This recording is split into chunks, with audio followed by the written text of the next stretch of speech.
Thank you for joining our channel, Welcome Home Education, the channel where we take first-time homebuyers and turn them into savvy homeowners one step at a time. I'm your host, Ryan Niles. Thanks for checking out our channel. Go ahead and hit the like and subscribe button so you can see our future content. And today we're going to talk about how do you go about buying your first home on the mortgage side? What are some things to look out for? What are some pitfalls, common myths that we see? I've been doing this 17 years, and right now, it is extremely difficult for first-time homebuyers to take that plunge into home ownership with interest rates at historically higher levels than what we've seen the last 15 to 20 years. We have price points that have not come down enough yet in our local market. There's a lot of doom and gloom out there. And so it makes more sense based on what we see and read in the media. Let's just continue to rent. The problem is you're paying a mortgage. You're just not paying your own mortgage. You're paying your landlord's mortgage as a renter. If buying a home is a dream for you in the coming months or years, this channel is for you. We're going to talk about, again, how you go about buying a house the first time the right way. So let's get going. I'm going to share my screen here, and we're going to talk about, first of all, the history of interest rates. And so we've been spoiled the last several years with historically low rates. This is an average 30-year fixed graph going back to 1970 up until the third quarter of 2023 here as I record this video. What's important to note is rates are not actually that high based on historical levels.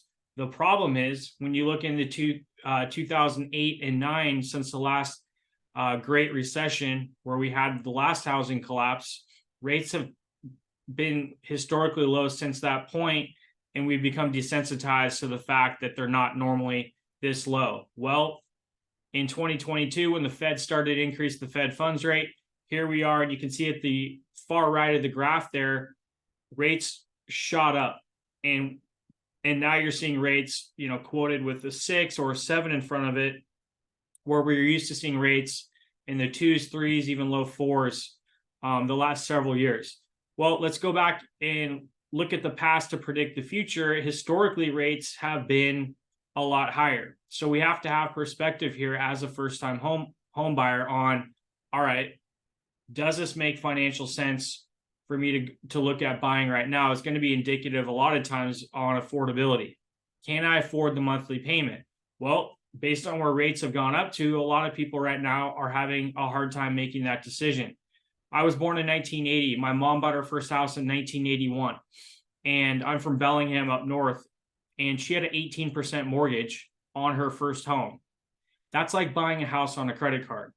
And at that time, this was during the Cold War, massive inflation was happening in the economy. And so a lot of people go, well, hey, Ryan, you could buy a house back then for $50,000. It's not the same. And you're right, it's not. But the cost of borrowing back then was extremely expensive. And so when we hit the 90s and rates dropped to single digits, that was a big deal in a good way for a lot of home buyers to get a 9.5% interest rate.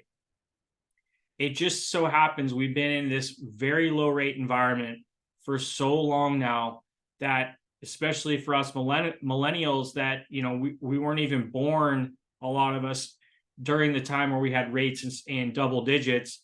It's hard to get a grasp right now on the current reality of rates are really high. I'm not going to try to buy. Well, rates are cyclical. They go up, they come down. But the whole mantra of you marry the home and you date the rate, as corny as that sounds, it does apply. And it's something we want to think about.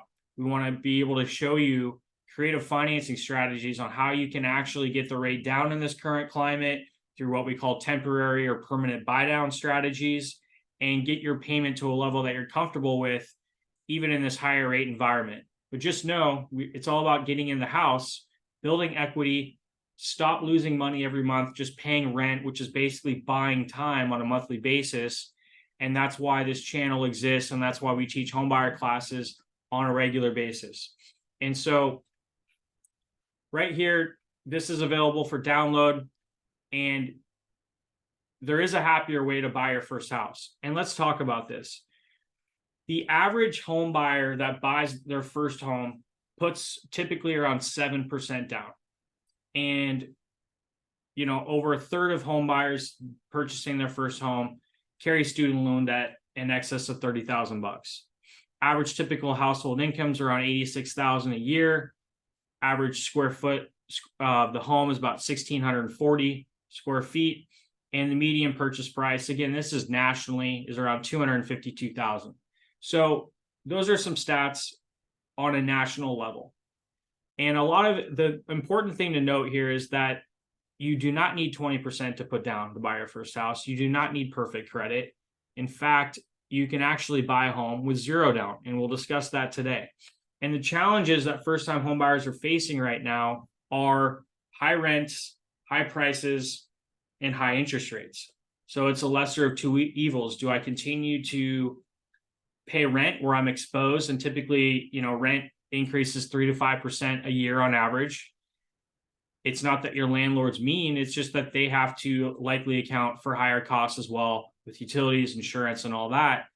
And so you're exposed as a renter with rent increases. And some of you might have already experienced that in the last 1 or 2 years as your lease had to get renewed and you got the sticker shock of higher monthly rent.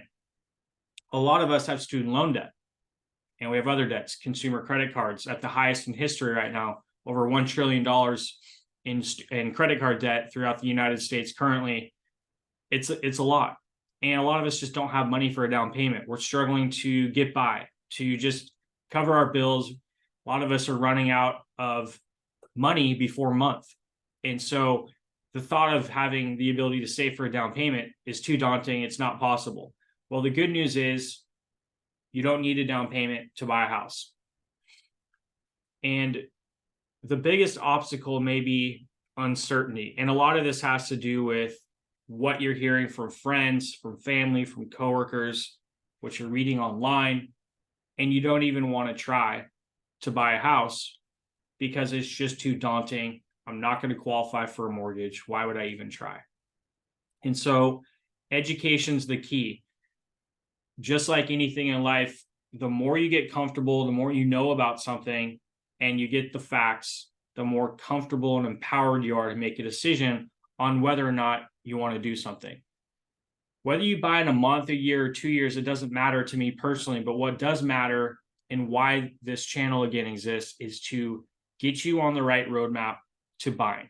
It's all about taking the right steps now, whether it's paying off debt, whether it's getting your credit score a little bit higher, whether it's finding a job maybe that's going to pay you a little bit more or what you feel like you deserve, whether it's getting a gift from mom and dad, whether it's buying with 2 or 3 of your friends and pooling funds together and your income as a group and buying a house together. Whatever your situation is, it's all about just getting on the proper roadmap. And so it's important that you talk to a lending team and a real estate agent, knowing that you don't have to pay any costs up front at all to hire them. You don't pay anything to work with a lender. You don't pay anything as a buyer to work with a real estate agent. And so as you gather this education and information necessary, it's not a matter of feeling pressure that you have to go buy a home tomorrow to talk to somebody. You just want to, again, get guidance, get education, and start feeling really comfortable with the thought of buying your first home. And here's some 3 common mortgage myths that we see all the time. 20% down is a must. Perfect credit is also a must. And the process is really stressful. Well, the good news is 20% down is not a must. And again, the first-time homebuyer down payment range is between 6 and 7%. It's a great goal to have 20% down, but it's not required.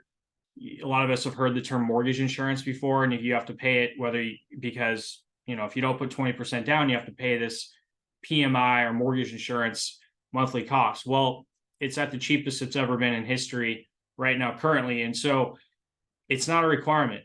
Most people don't have 20% to put down, or they don't have an incredibly nice, mom or dad or uncle or aunt to gift them a ton of money for down payment. It's not necessary. In most loan products, mortgage insurance will eventually fall off your payment anyways. So don't stress about not having 20% to put down. It's just something that, again, sounds good. It's been told, throughout the years that you need to have that kind of a down payment to buy a house, when in reality, very few people do that, especially first-time buyers.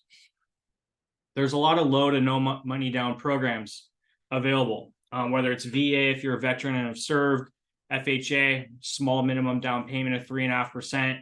There's first-time homebuyer products we're well versed on called Home Ready, Home Possible, and there's also state-sponsored programs that we're accredited and we teach classes through on a weekly basis. You can sign up for our future class if you'd like in the description below, and we'd be happy to have you at one of our free virtual classes that we teach every single week.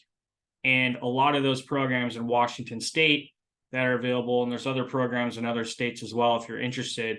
But for where we're located here in the greater Seattle area and doing loans in Washington State, there's the Washington State Housing Finance Commission that actually will generate a 0% interest loan to cover a down payment product on the product that you end up choosing.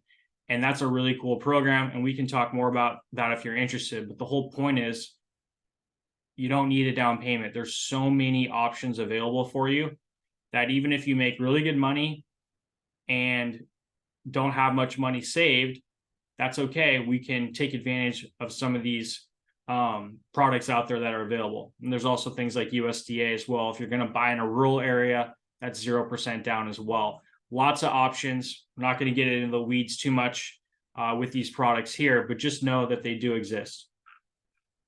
You have to have perfect credit to get a mortgage. Not true.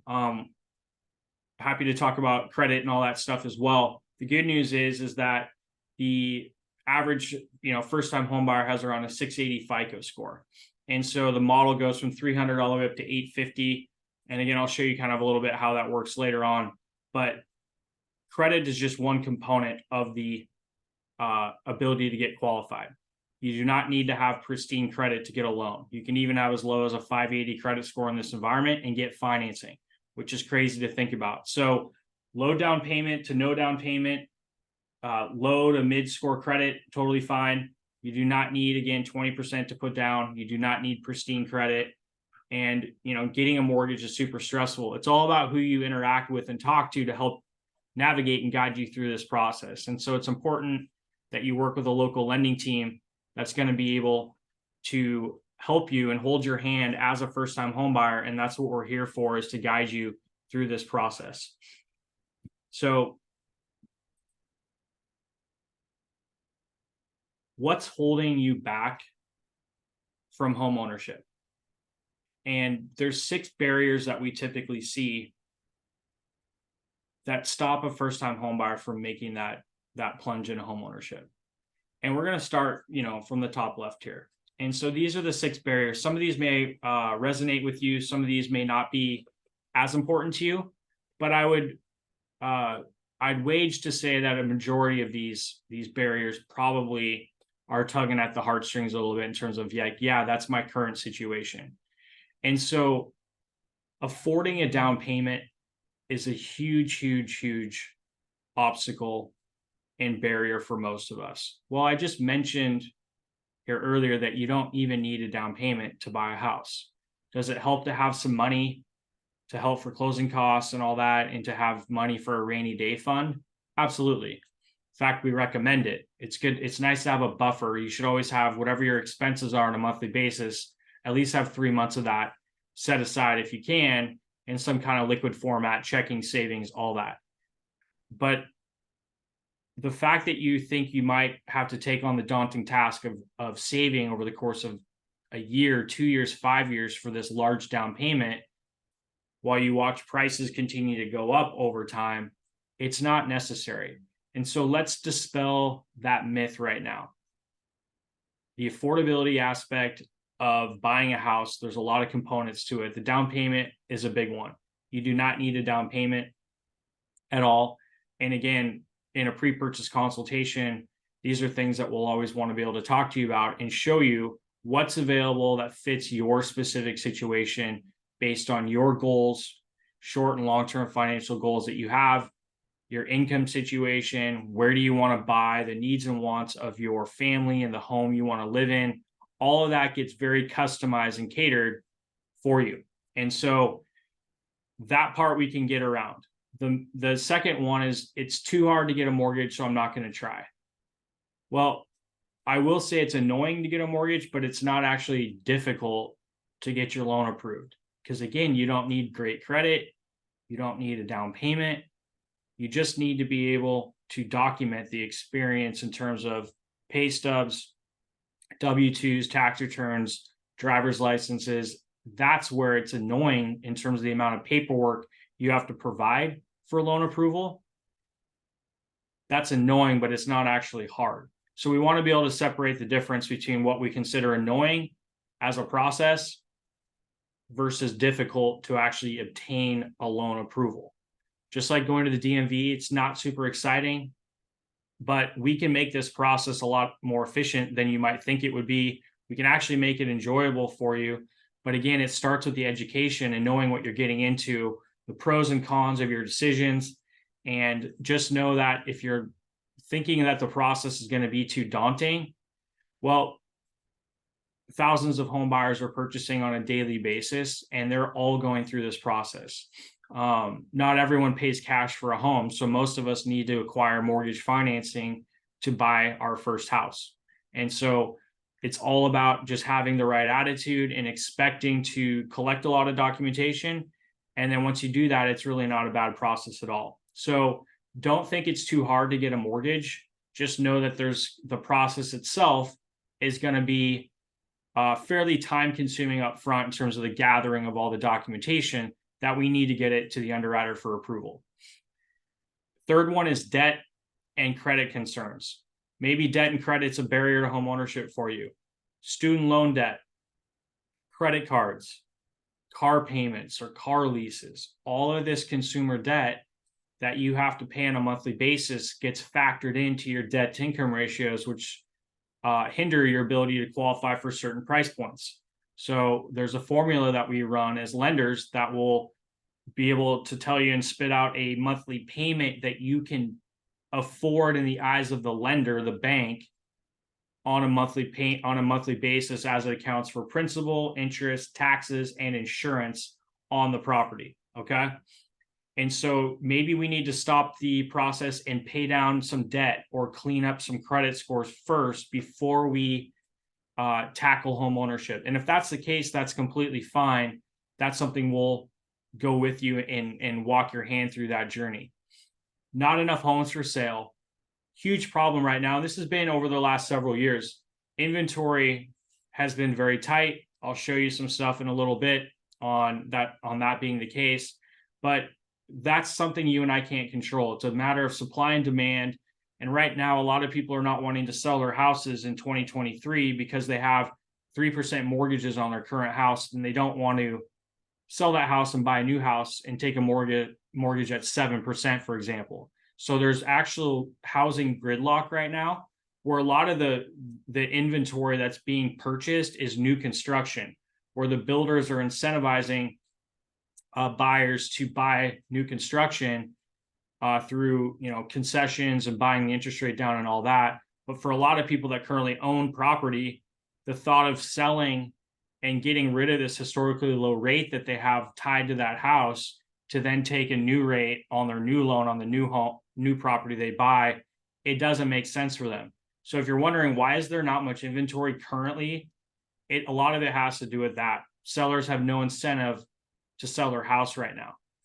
And so it will get better over time. Trust me on that. It's just a matter of going through this time right now and waiting for either rates to come down a little bit, which inevitably they will. And that may, again, motivate sellers to sell. And that'll also open up a huge pool of buyers to buy in this market. Moving from the bottom right to the bottom left now, not ready to settle down. And this may be more of a emotional kind of reason of why do you want to buy in the first place? And when you peel the onion back, a lot of has nothing to do with financial reasons. Yeah, you want to buy a house and ideally you would make money on it. It's going to go up in value. You're going to pay your loan down every month. There's tax benefits for most of us as a homeowner that you don't get as a renter. There's a sense of pride. But if you really ask yourself, why do I want to own? It doesn't really have to do with financial reasons. I have two boys, 4 months old is our youngest, and then we have a 2.5-year-old as well. My wife and I decided to move to Edmonds to put our kids in a certain school district as they get older.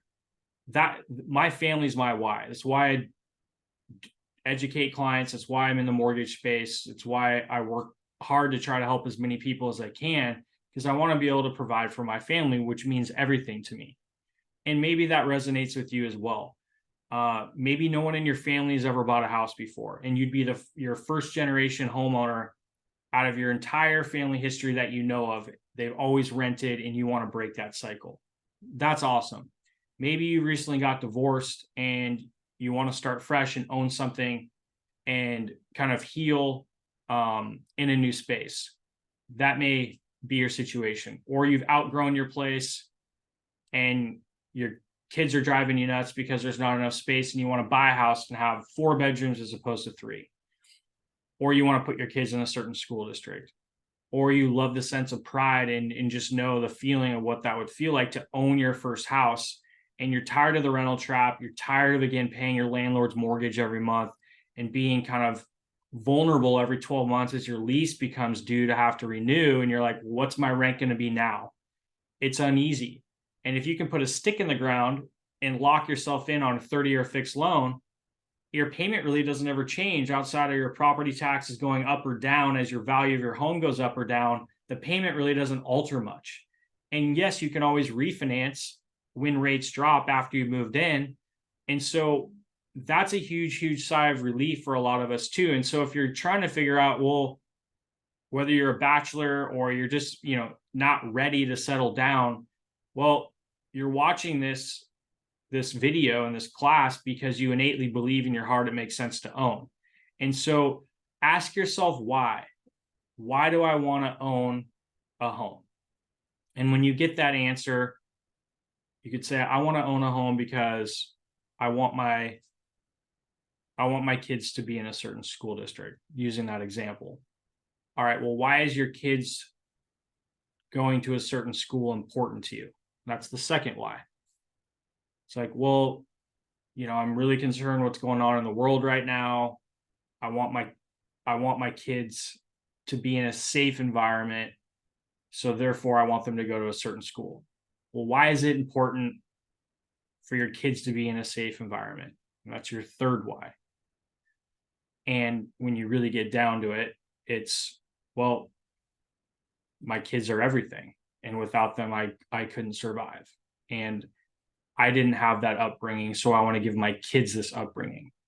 And that's kind of the North Star that you want to have, this beacon that you're going to want to look at when people around you are saying, don't buy, that's ridiculous, just continue to rent. Or you read an article online in the media, social media, the news about why it makes no sense to buy.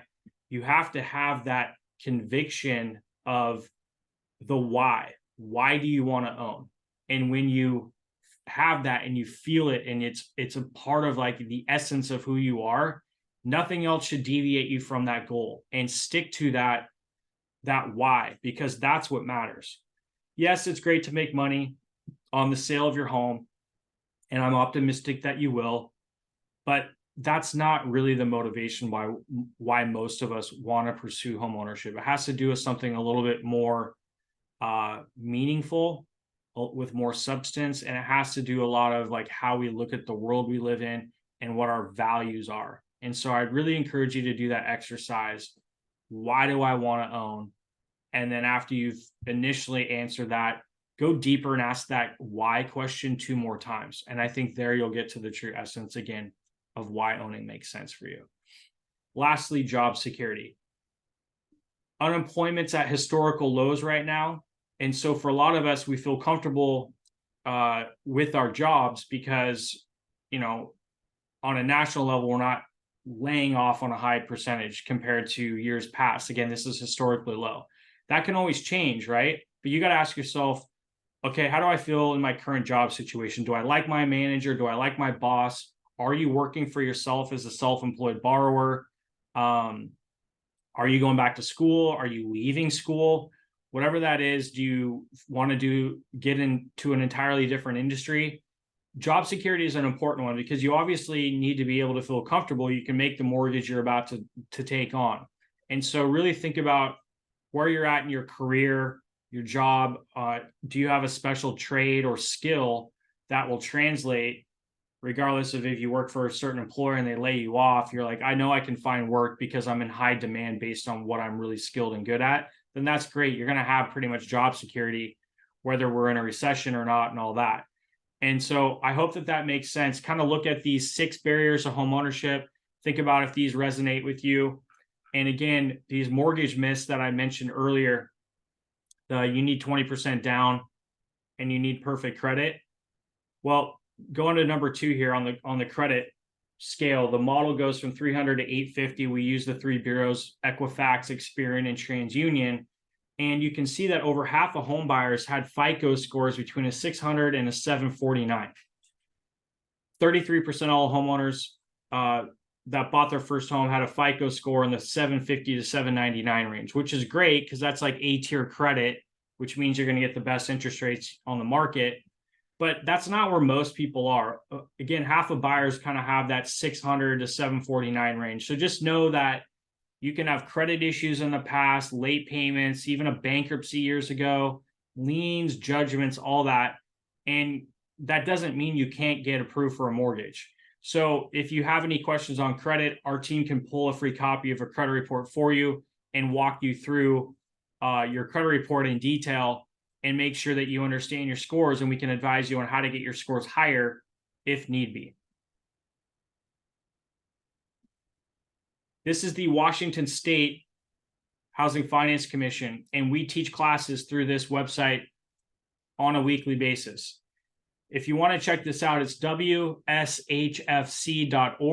Washington State Housing Finance Commission is the state entity that offers down payment assistance programs. And so one that's popular is when you go to home buyers here and you click on Home Advantage. This right here is the most popular down payment assistance program that there is currently. And so how it works is if you make under 180 grand a year, you qualify. So I'll go down payment assistance. So Home Advantage DPA. And these are all the programs that are available statewide in Washington State. And then these are city or county specific. They have certain programs for specific areas. Right here, Home Advantage DPA is if you do not have a down payment, and we talked about you not needing one, you can qualify. If you make under $180,000 a year, you can buy anywhere in Washington State. You just have to attend a homebuyer education class, which again, we do weekly. And again, you can sign up for the class below in the description. And it's available for any loan product out there. And so what it does, it's a second mortgage that you get to cover the mandatory down payment that's required depending on loan product that you choose. The interest rate on that second loan, down payment assistance, is 0%. Very popular. And so again, going back to one of the barriers of home ownership, just not having that down payment saved, and you maybe have some money saved to cover your closing costs and all that, and then you could just park the rest of it in your savings for a rainy day fund. That's great. You don't need a down payment. And so if you have any questions on this and want to explore that further, we're happy to go through that with you. But the Washington State Housing Finance Commission is a great resource that we're accredited to teach classes through them and do their loan products based on the fact that a lot of home buyers that want to pursue home ownership, they don't have, again, a large down payment. Okay. This will be available for download as well. And we talk about how do you shop for a mortgage. This is an ebook we put together, and I'm not going to go through this in too much detail today, but just know that when it comes to rates, there's a way to do this, and rates really don't differ bank to bank. If you're wondering and want to get educated on how you go about finding your lender, you hire your lender based on competence. how competent are they? You don't hire your lender based on rate, because again, what you'll notice is apples to apples, rates are really the same everywhere. If one bank's quoting you a lower rate versus another lender, they're probably charging you what we call points, which are fees, an additional fee for the luxury of buying your interest rate down. And so a lot of it's, you're like, well, who cares if you can get a rate at 5% if you're having to pay $30,000 to get that rate? Is that really a good deal? I would argue no. And what we have to figure out is, again, what's your short and long-term financial goals? If you're not going to even be in the loan long enough to justify the cost of spending all this money to buy your rate down, just so you can tell your friends, hey, I got some great low rate. Well, what does that even mean? What's low mean? Low compared to what? How much did you have to pay to even get that rate?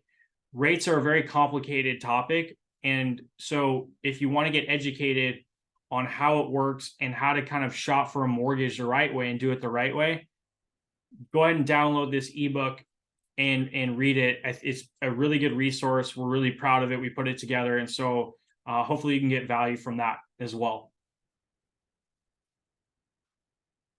What do the credit bureaus do to your information when we pull your credit to work on getting you approved?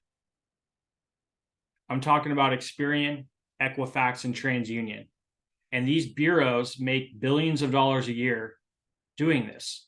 They sell your information. Part of the ability to get qualified for a mortgage loan is you fill out an online loan questionnaire or application. It takes 10 to 15 minutes to fill out. Part of that application being completed is we check your credit. We have to get your scores, and we pull the credit scores from those three bureaus. Again, Equifax, TransUnion, and Experian. Well, those bureaus gather all your data, your cell phone, your email, how much money you make, where you live, all the stuff you completed on your loan application, and they'll sell it to local mortgage brokers or entities in your area that will pay money to acquire your information. The bureaus make a bunch of money off of this. It's not your lender and your loan officer that you're working with. They're not the ones selling your information. It's the credit bureaus. And so by law, Congress made them create a website called optoutprescreen.com. There's also an 888 number here. And again, you can download this in the description below. The fact that the bureaus do this is frustrating, because when you apply for a mortgage, you may start to get a lot of texts, robocalls, borderline harassed by a bunch of lenders who are trying to get you to pick up the phone and talk to them, and they'll tell you whatever you want to hear in the hopes that you end up working with them. Well, do you want to work with somebody who had to buy your information and spend money to basically cold call you? And for most of us as consumers, that answer would be no. I do not want to work with somebody who had to buy my information. And so if you're interested in removing yourself from those bureaus, being able to sell your information, then I would recommend going to optoutprescreen.com as soon as possible. It's free, and there's two options that you have. You can opt out for 5 years, which you can do electronically, and that's the top bullet point here, or you can opt out permanently, and there's a process to do that on their website as well. For the rest of your life, if you don't want to be bothered and you're telling the bureaus, I am not allowing you legally to sell my info anymore, then you could do that as well. I would recommend doing this as soon as possible. This does not have any affiliation with the do not call list that you're on and all that. That's great, but you have to go to this website or call that 888 number to opt out from those credit bureaus selling your information. There's a term in the industry, and it's called trigger leads. And trigger leads are what we're referring to here. Is your credit gets pulled, it triggers the data to be sold by the bureaus to a local mortgage institution or loan officer, who will then start calling and calling and calling, and it's obnoxious. So this is your homework assignment, and you'll want to go ahead and get that done before you go through the approval process with your lender.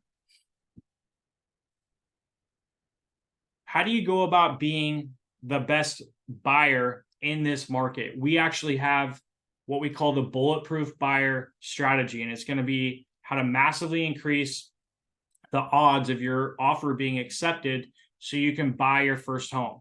And for you as a first-time home buyer, this is worth your time to be able to really dig into working with a lending team that's going to be able to optimize your ability to get your offer accepted in a multiple offer situation with low inventory out there, or even if it's not a multiple offer situation, just giving you peace of mind that your loan's ready to go and you've been educated and empowered to make the decision and know what you're doing. And so I'm going to go through this, and I think this is really, really important. We break this down on, let's look at the bigger picture here. And if you're a hockey fan, I love Wayne Gretzky. Hockey's not my favorite sport, but I enjoy watching it. And it's his famous quote that we've probably all heard before. And you want to skate to where the puck is going, not where it's been, right? We have to think ahead. So what's going to happen to the housing market if we say hypothetically in 2024 rates come down to 5%? What is that going to do? Well, I think we'd all agree if rates come down, it's going to open up the buyer pool out there, and that will create more buyers, which is your competition, which then would create more multiple offer situations, and we're bidding the prices of homes back up if there's not enough inventory like there currently is. And so that's where maybe the puck's going. And we want to think about that now to go, well, do I want to be involved in those multiple offers again, which we've been experiencing the last several years, especially when COVID hit onward and everyone was trying to move and leaving the state or whatever. Some of the busiest times we've ever been in the mortgage space, because rates were so low, historically low, that affording a home was a lot easier than it is now with higher rates. But that may not be in your best interest, because if you have a lot more buyers you have to compete against, well, even though rates have dropped, that may not be, again, in your best interest if you're one of 10 offers, you're one of 20 offers. And so it's not a matter of you feeling like you need to be forced to go out and buy now, but it's something to think about. Where is the puck going? Rates are cyclical. They're likely going to come down next year as inflation starts to get under control and the economy slows down, which is the whole basis of why the Fed has increased the Fed funds rate so much at such a short period of time these last 18 months. It's because they want to slow down borrowing. They want to slow down spending. And that it's currently working, but the lag effect of that's still in the process of taking place. And so I think there's going to be some fireworks here at the end of 2023 and 2024 on the housing market, the economy in general, and we'll see what happens. But at least right now, you can get prepped as a bulletproof buyer and then see how this all shakes out. Do rates come down? Do they go up? Do they stay the same? Nobody can predict the future. But you as a first-time home buyer are going to follow 3 of these 4 bullet points here to get you in the best position to buy. This is what we recommend you do. Number 4 is only if you currently own a home, which you don't, right, as a renter. So you can ignore step 4 for now, but it's the first 3 that we'll focus on. Number 1 is a comprehensive upfront market analysis with a bunch of the tools that we have available for you that are free to you.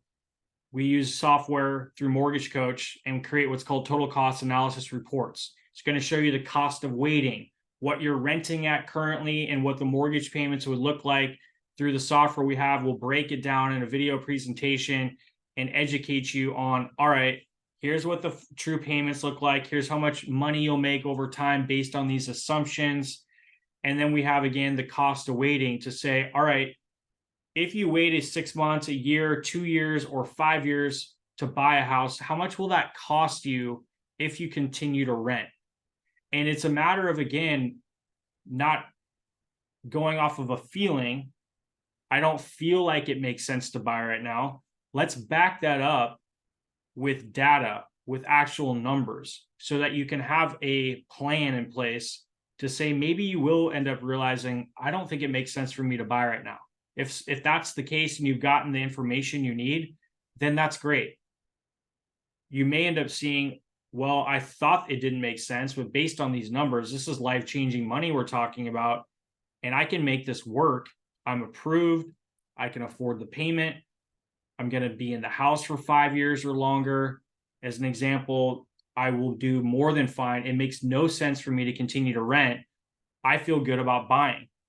As long as you have the education and a comprehensive market analysis done up front by your lending and real estate team, then you're going to feel comfortable about making this decision. And we'll talk about some of these stats here shortly, but that's a big deal on being a bulletproof buyer, is knowing where the market is currently, where it's likely trending, and then how you fit into that puzzle from a timing perspective.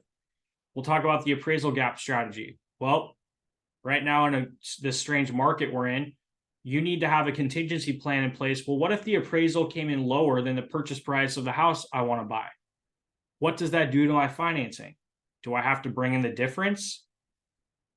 In most cases, no, not necessarily at all. And we will talk to you about a strategy if the appraisal came in $25,000 lower than purchase price. What does that actually mean to you? We would run the numbers and show you a creative financing solution to maybe just increase your cash to close slightly, or keep your cash to close the same, but your monthly payment goes up a little bit because you now have mortgage insurance when you didn't prior.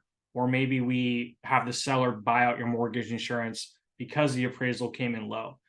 The bottom line is there's different routes we can go, but we want to proactively have a plan in place when you do make your offer and your offer is accepted. What will happen if the appraisal comes in low? So if it does come in low, you're not blindsided. You already know, all right, well, I've already talked to Ryan and his team about this, and I'm not going to be concerned about it. Whether or not you want to move forward and still buy the house or not, that's a different conversation. If you feel like the house isn't worth this value now because the appraiser valued it less, the appraisers use past data on what's sold recently, not really, again, where, to take that previous kind of analogy, where the puck's going. Appraisers don't use what is pending currently or what's currently active on the market as a list price or where the market's trending. They use what's already sold. And sometimes they use it's a lagging indicator on what they have for comps that they can use, comps or comparables. And they'll just be forced to use the comps on data and price points that aren't indicative of the current reality of the market, which is higher. And so you might see these lagging effects where the appraisal is lower and the value of the house is actually worth what you're paying for it, but they can't use the comps that would justify that because they're not sold yet. And so you have to figure out, do I want to still buy the house? We can talk about that, but you want to at least know that there's a plan B in place in case the appraisal does come in low. What does that do to my monthly payment? What does that do to my cash to close? You will have all that figured out prior through our appraisal gap strategy. And then number 3, which I would argue is the most important, is to be a bulletproof buyer, you need full underwriting approval. The ability to compete with a cash buyer is doable if you're fully approved. Why is that? The underwriter's already looked at all your pay stubs, your bank statements, your tax returns, W-2s, all the stuff that goes into approval. They've checked off on everything, signed off on it. Now it allows us to close you in 10 days, which is the same as a cash buyer takes to clear a escrow check. And you can actually have no loan contingencies as a part of your offer because you're actually already fully approved by the underwriter. They've already reviewed your income, your assets, your credit, and said you're good to go. That gives you peace of mind that you need, that your loan's not going to fall apart at the 11th hour, which a lot of us maybe have heard of horror stories of. You were given a pre-approval letter up front, you made an offer, and then the 11th hour, your boxes are packed, you told your landlord you're moving, and then you get a call from the underwriter or your lender, and they say, sorry, your loan's been declined. Well, why did you give me a pre-approval letter up front if I never was approved to begin with? It happens over 20% of the time. There's fail sales where a listing goes pending and then falls apart and gets put on the market, over 20% of the time it's because the financing fell apart for the buyer, because they worked with a lender who didn't know what they were doing, and they just got this generic piece of paper, said, hey, you're approved, but they weren't actually fully underwritten, and they didn't get any pre-underwriting sign-off by the decision maker, which is the underwriter. In a court of law, the best analogy I could give you here would be that the judge is the underwriter and the attorney is your loan officer. So I, as the loan officer, you hire me and I'm representing you, and I go to the underwriter or the judge and say, here's why my client should be approved. And the judge or the underwriter gets their gavel and they, issue a stamp of approval or denial on whether or not you get financing. Well, let's go to the judge right away and see what the verdict is before you get into contract on a house and then go, oh, well, we need to find out now if we truly have a loan. If you think about it, it's backwards. A lot of lenders do not do full underwriting approval. It's an interview question you'll want to ask, because they don't want to spend the money in resources, which costs about $1,000 of our time and energy to fully underwrite our clients' files, because we have to pay our processor and our underwriter to package all the documentation and look at it. And there's no house yet, right? It's a TBD address. You want to get fully underwritten up front, but a lot of lenders don't offer that because it's actually a cost of resources and time and money for them to do that. But there are some lenders who do. A very, very, very big deal as a bulletproof buyer is to get fully underwritten up front before you get in the car with your real estate agent and start looking at properties, okay? And so real estate over history, and we're looking at from 1940 here, 1942 is when the data actually kicked in, up until 2022 last year. If I'm a heavyweight champ in boxing, I'm taking these odds every time. This is a very good career. Muhammad Ali, Mike Tyson style. Real estate has won in over 90% as a win rate in terms of national appreciation over the course of a year from 1942 to last year. It's won 73 times. It's lost 7. And in 1 year, it was a draw. There was no appreciation. And I think that was back in 1955. So when everyone says real estate's going to crash, the market's going to crash, what they're really thinking of is 2007 through 11, which are those 5 years in red in subsequent order there, where real estate dropped, over 20% over that 5-year period. And so that's what we're still holding on to. But that's not historically what it's been like. If you look at decades, starting in the 1940s, real estate that decade went up over 129%. In the 50s, 36%. And you can see as you scroll down there, even in the 2000s, when we had 3 straight years to end that decade of declining home prices, real estate still appreciated 66% over that decade.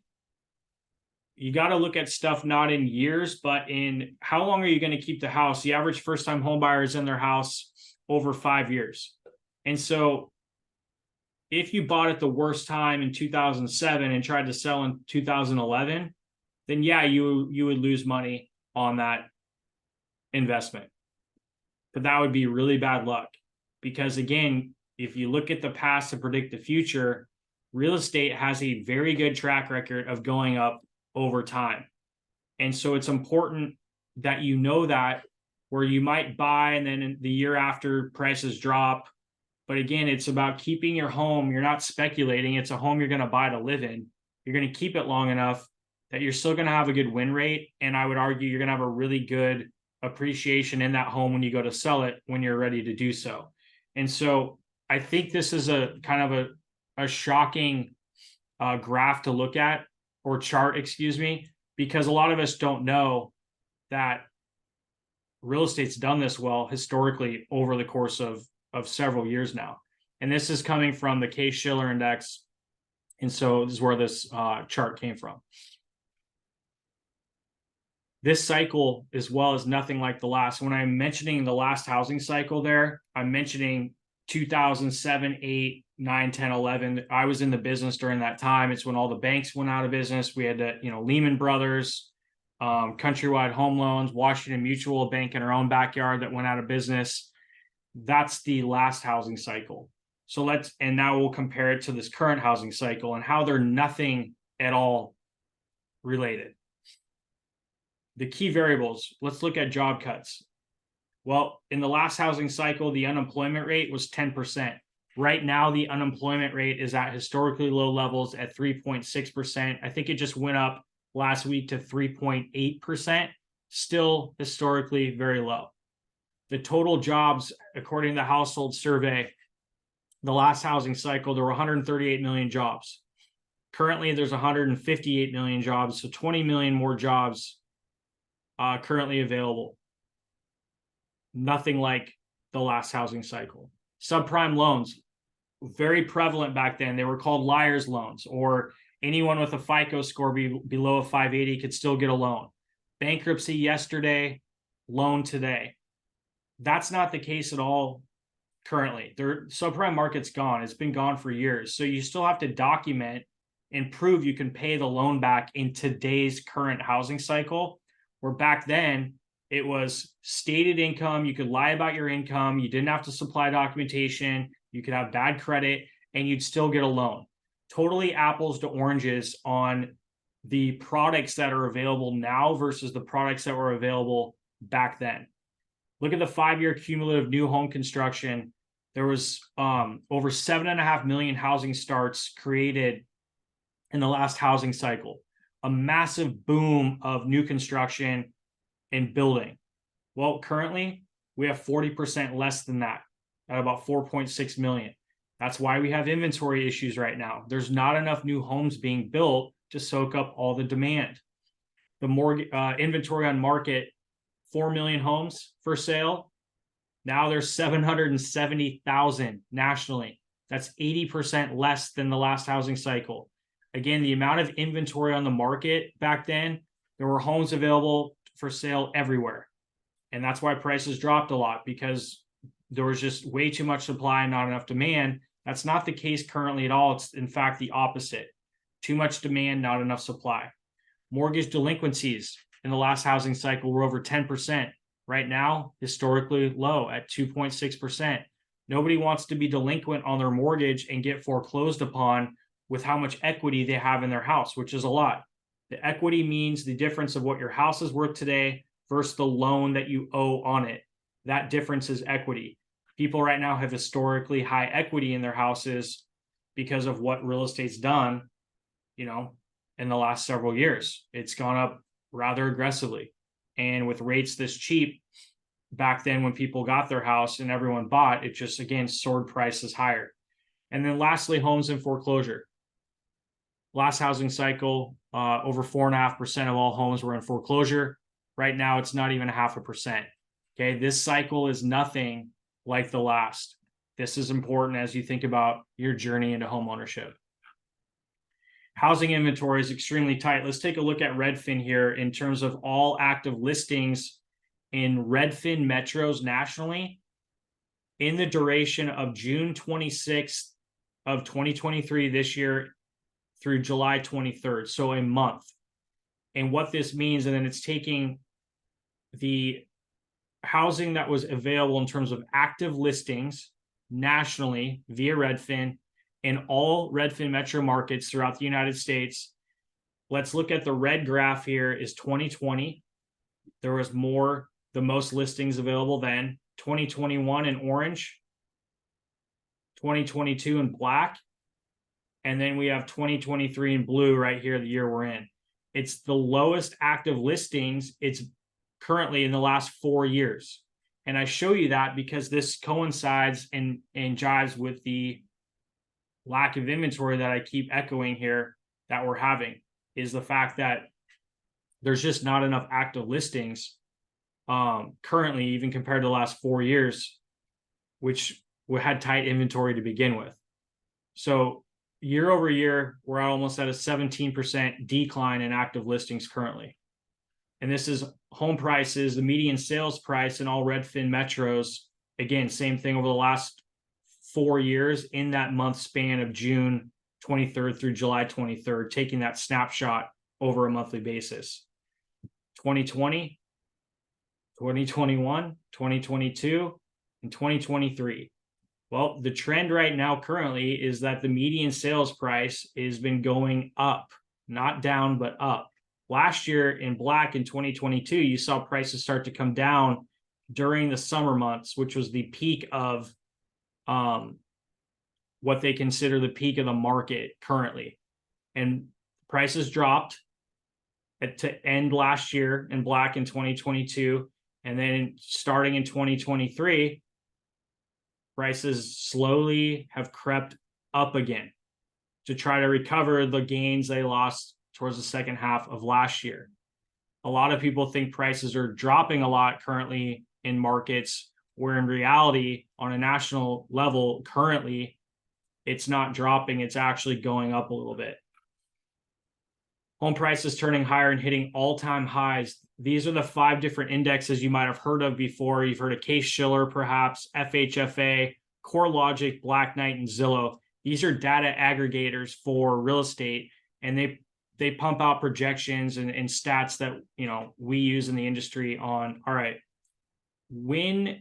what were anticipated prices of homes supposed to do in 2023? Well, in January, prices dropped. February, they went up a little bit. March, they went up. April, May, and then June, we didn't have the stats as of when we pulled this. But where you see in yellow is when each of these data aggregators had an all-time high reading in real estate values nationally. FHFA hit it in February of this year. CoreLogic and Black Knight hit it in May, and Zillow hit it in June. So the current pace of anticipated appreciation for 2023 with these different data aggregators is right here. Zillow's expecting and CoreLogic a 10% appreciation on homes in 2023. Totally shocking, I think, to what most people thought would be the case. Then you got 5% with Case-Shiller and Black Knight, and then FHFA is 7%. If you were to average these 5, it's around 7.2, 7.3% is what's expected in appreciation on homes in 2023. All this talk of recession and all this, doom and gloom, prices of homes are still going up, which is crazy. Again, let's look at data instead of what we're hearing or reading or feeling online, okay? Or from our friends or family coworkers, okay? The appraisal gap strategy we talked about a little bit earlier. Why might appraisals start coming in low? I mentioned that earlier. Appraisers use previous sales data to determine value on solds, on what they call comparables.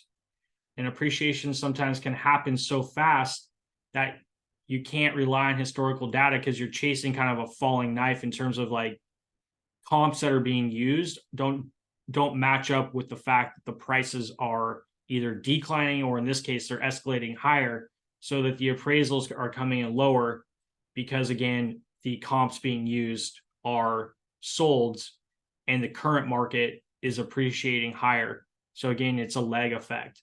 And so we have this appraisal gap strategy where you can possibly remove your appraisal contingency up front as part of your offer. And you can do that because you know what will happen to your payment and the numbers if the appraisal comes in low. Here's a real world example of a client we worked with where this did happen, and we showed them through this math here.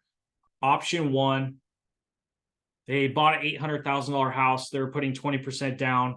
This is their payment, their rate at the time, their loan amount, and payment was right down here at about $4,700 a month all in. Their cash to close, they were putting 20% down, was $174,000 and change. The appraisal came in at $725,000, $75,000 less than purchase price. What we ended up doing is restructuring the loan through our appraisal gap strategy. We changed their loan amount to $646,500. Their loan to value went from 80% because they're putting 20% down. We changed the loan to value to 89%. How that works is the lender will not lend past the appraised value or purchase price, whatever's less. So this is what we were going to lend up to. The lender goes, if you want to buy the house for 800,000, that's great. You can do it. The appraiser says we're 725. We're going to only lend up to a perceived value of 725. So if you take your calculator and take 89% of 725,000, that's where this loan amount of 646,500 comes from. So the loan amount went up a little bit, not that big a deal. Their rate stayed the same. Look at what happened to their monthly payment. It went up by what, 50, 60 bucks a month. Cash to close was essentially the same. How we did that is we had it, the mortgage insurance was bought out. That kicked in when the loan to value went above 80%. When you put less than 20% down, you have mortgage insurance kick in. We had it kicked in, but we had it paid through a seller credit and also a lender credit, increase the loan amount a little bit to do that. And their cash to close, their rate didn't change. So they ended up buying the house for 800,000 because they wanted to buy the house. It fit all the family needs that they had. And again, they knew the house was worth more than 725. But again, that's what the appraiser had to use from recent comps that sold. So they went from this option 1 at the beginning to closing under option 2. Their loan amount went up barely. Their payment went up 50 bucks a month roughly. Their rate didn't change and their cash to close really didn't change. They were not upset. They were totally fine with this. And they knew this going in, that if the appraisal came in low, here's what our strategy was to do that. Huge, huge deal. And it's something that, again, we want to do for you. Anytime you want to make an offer and get into contract, we want to have an appraisal gap strategy in place. And this is what looks like in option 1 and 2 over a 10-year period. Their net worth is essentially the same. So it would have made no sense for them not to buy the house all of a sudden, because in reality, their principal paid was the same. Their property appreciated the same, because it doesn't matter what the appraiser said it was worth. They still bought it for 800,000. And based on the appreciation over a 10-year period and what they paid in principal, their total equity, again, was the same essentially. Okay, it's a very big deal. 36% of all homes nationally in 2022 were sold as cash.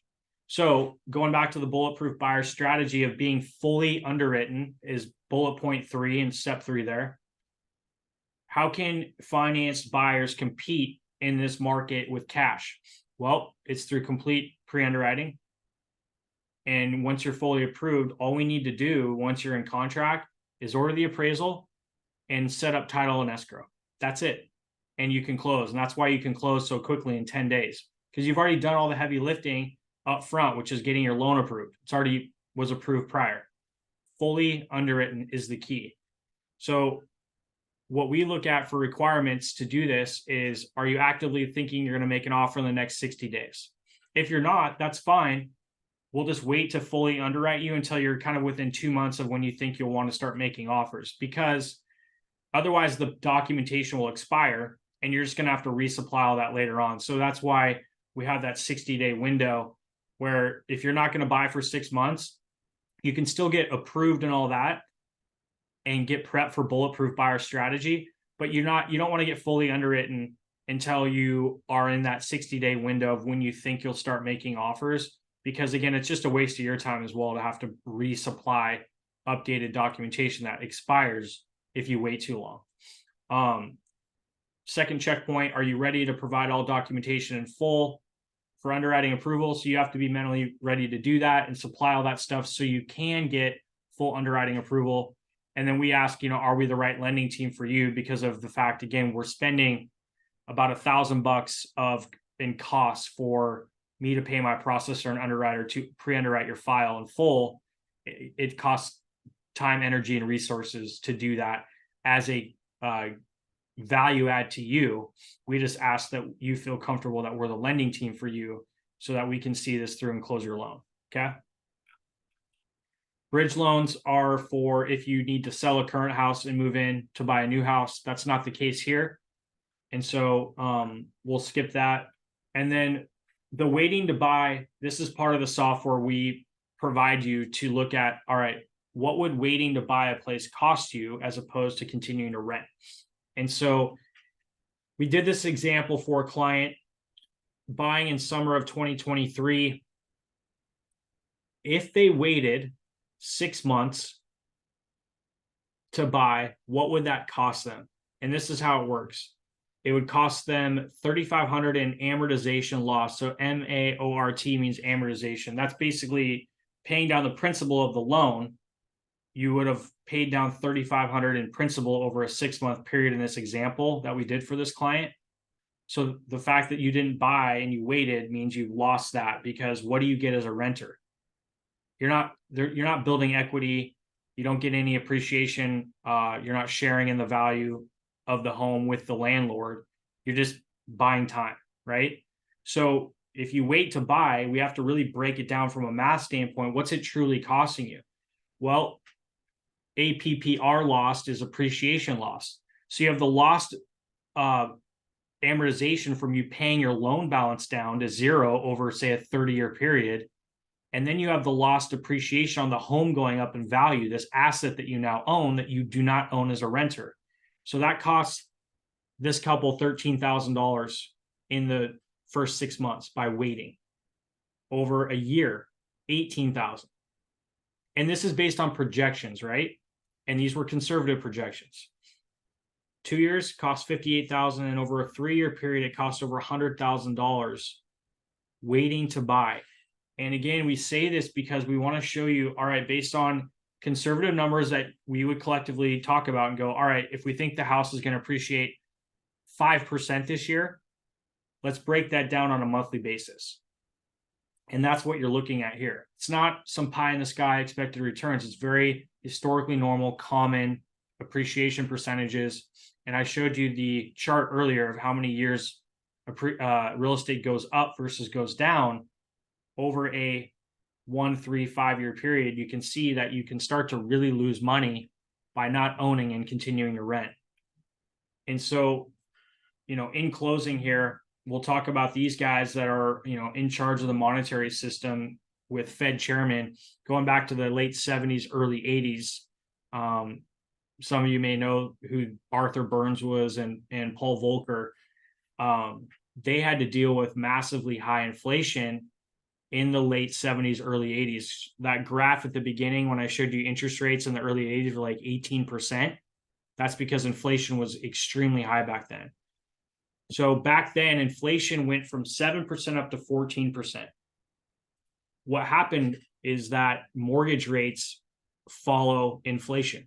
So mortgage rates went from 12%, again, like I mentioned, up above 18%. What happened to curb inflation and get it to come down was that the Fed, at the time, Arthur Burns and Paul Volcker, who took over, they increased the Fed funds rate from 11% all the way up to 20%. Okay. What that does is it creates the cost of borrowing to be more expensive. That then slows the economy because businesses don't want to spend and borrow because the interest rates are so high. Consumers don't want to go buy homes. They don't want to buy cars. So the economy slows down by design because of what the Fed did. And so look what happened as an inflation response to the Fed increasing the Fed funds rate. Inflation went from 14% down to 5%. Guess what happened to mortgage rates? Again, they follow inflation. They dropped from 18% down to 12%. What was the consequences of that? Well, the stock market dropped 30% during that time, and we entered a recession. Let's fast forward now to the 90s. Alan Greenspan, a lot of us probably know him. Inflation, 1 3/4 went up to 3.5. Much different than that environment in the late 70s, early 80s, but nonetheless, inflation went up. Mortgage rates went from 7 to 8.5, kind of where we're at currently. The Fed funds rate went up. So Alan Greenspan stepped in and goes, all right, we got to slow the economy down. I'm going to increase the Fed funds rate from 4 3/4 to 6.5. Inflation responded by going back down from 3.5 to 1.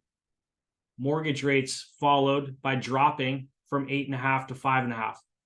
The consequence, another recession. The S&P 500 stock market went down 50% during that time. And now let's fast forward to today. We got Jerome Powell as our current Fed chairman. Inflation, because of the trillions of dollars we spent during COVID to keep people at home, we shut down the economy, we are giving checks to everyone. Well, you can't print trillions of dollars and expect to not have inflation. Guess what? We got inflation. It went from 1 3/4 above 9%. Mortgage rates, historically low levels, as we know, from 2.5 up to mid 7s currently. The Fed, Jerome Powell stepped in and goes, all right, the Fed funds rate was 0, and he's now increased it as of this recording to around 5.5%. Now we are in the middle of the book. How does this story end? The inflation response, as it's been happening, is it should continue dropping. Inflation is around 3.5% now from 9. Okay, it's dropped. What should the mortgage rate response be as inflation comes down? Mortgage rates should decline as inflation declines. What's the consequence of all this going to be? Well, TBD. But if you go off the past to predict the future, stocks are currently very expensive. The economy is slowing, where the yield curve is inverted, which is always a sign of a recession coming. So I would argue a recession is coming and rates will drop. That doesn't mean that's bad news for you if rates drop from an affordability standpoint, but you have to keep in mind, again, like we talked about, what will that do to demand of buyers out there if rates come down? That can stimulate more buyers leaving the rental world and buying their first house as well. And that will be your competition. So we need more inventory to exist if rates come down, because otherwise we're going to be in another feeding frenzy of multiple offers. And that's not good for you as a buyer either. Okay. We will keep you posted as this unfolds on the channel here. I'm really interested to see how this shakes out. If you have any questions, you can always reach out to me and my team. We're happy to help you. But lastly, housing prices have increased, not decreased, but they've went up in 5 of the last recessions. In the gray here vertically, this is when, since 1980, we entered a recession, which by definition is 2 consecutive quarters of negative GDP. So 6 months in a row that the economy is declining is how they view it, and they use it by GDP, which is gross domestic product. Okay. So it measures just input and outputs in the economy. And so anytime there's 2 consecutive quarters or 6 months in a row of negative GDP, we are now in a recession. So in the gray, here's housing prices in blue, and here's the recessions. Each time 1980 entered a recession, prices of homes did not drop, they gradually went up. Same thing, early 80s, prices went up. 90s, prices gradually went up. 2000s, they went up during the recession. What everyone remembers is 2008. Recession, prices dropped. But that's not how it's been historically. And then in 2020, when COVID hit, we actually had a very small recession for like a couple months, and then got out of it because we printed trillions of dollars. And then you saw real estate skyrocket. So if we enter recession, does that necessarily mean prices are going to drop? It did in 2008, but that was only 1 out of 6 recessions. The other 5 times, prices of homes went up. Something to think about as we wrap up.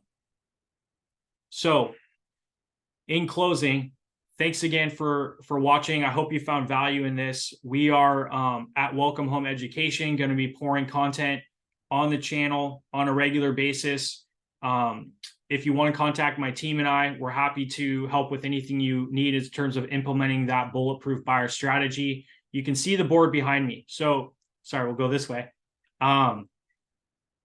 the tip of the iceberg, right? When you look at an iceberg, you see success, and success in this case is going to be owning your first house. Underneath the water, where most of the mass of the glacier, right? The iceberg is all the things you can't see. And so a lot of us in life, we look at buying the house, and that's the successful outcome, and we would love to help you get there. But underneath the surface, on what really goes into, keeping this iceberg afloat, is the hard work, the persistence, the late nights, the rejections, sacrifices, like the discipline, all of that goes into you buying. You're going to have to do some hard work. Maybe we need to talk about paying down some debt. Maybe we need to talk about, improving your credit score. You're going to have to be persistent. Maybe you lose out on a couple offers right away. Multiple offer situation, you got second place out of 10. Someone else beat you. You're discouraged. Well, you got to be persistent. We got to keep going. You'll get there. Late nights. Do you need to work more to save more money? Do you need to stay up late and educate yourself and make sure you're comfortable buying? Rejections. Again, the seller may not take your offer right away. We have to get used to rejection. Discipline. Following a plan. Following the bulletproof buyer strategy. Getting all the things that you need to do to create a successful outcome for you and your family. The criticism. All the people in your life that love you, but may give you some negative feedback on, why would you buy right now? Don't buy. Buying is expensive. Haven't you seen mortgage rates? Houses are too expensive. All that stuff. You're going to get a lot of criticism, and it's going to put doubt in your mind on whether or not you should do this. And the failure aspect. I can't do this. I'm going to fail at this. It's too much for me to buy. It's not for me. Don't put that negative self-talk in your head. And lastly, risks. You got to take risks in life. Anyone that's ever achieved anything of significance had to take a risk to get that. And you can relate to that, I'm sure, with the risks that you've taken in your life. Buying your first home is a huge risk. It's the biggest financial investment you're going to make in your life. But we're here to help you on that journey. Really thank you for watching. Have a great day. And again, if you need anything, we're here to help. But keep coming back to this Welcome Home Education channel, and we'll keep bringing content and value when we can. Make it a great day. Bye.